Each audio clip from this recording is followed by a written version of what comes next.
Првиот човек на собранието вели дека кога четворицата лидери го ставиле подписот на договорот во Прчино, веројатно имале предвид дека 24 април е изводлив датум за одржување предвремени избори. А гледаме дека одредени тајмизи може да се поместуваат, но не се толку невозможни да се завршат сите работи, за да имаме квалитетни и избори кои што треба да се спроведат, предвремени избори, за да може соодветно после тоа Македонија да одговори на сите предизвици. Според него, актуелната политичка криза има свое влијание во политичкиот и економскиот дел, но и врз севкупната политика во регионот. Велјановски вели дека Македонија што е можно побрзо треба да добие стабилна влада, со оглед на кризата со бегалците која се очекува напролет да се интензивира.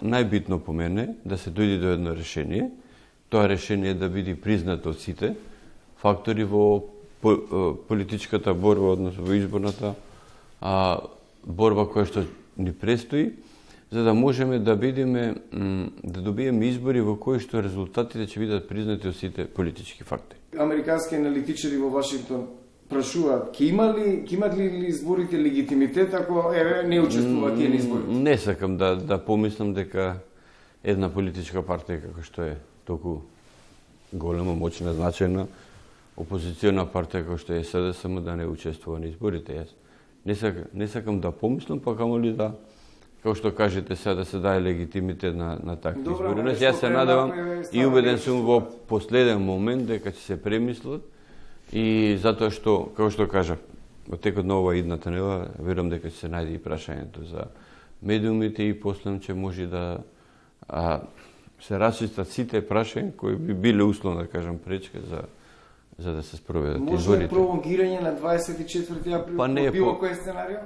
Вака, се е можно ако се договори, но не е пожелно и не е прикладно затоа што непочитување на еден договор остава простор за непочитување на сите идни понатамошни чекори што, а непочитување е, например, датумот кој е утврден првиот пат во договор. Подпишани се сите 4 политички партии, веројатно. Тој ја оцени актуелната состојба како вид на политичко тактизирање и изрази надеж дека на 24 април, како што кажа, граѓаните ќе го кажат последниот збор во кој правец треба да оди Македонија.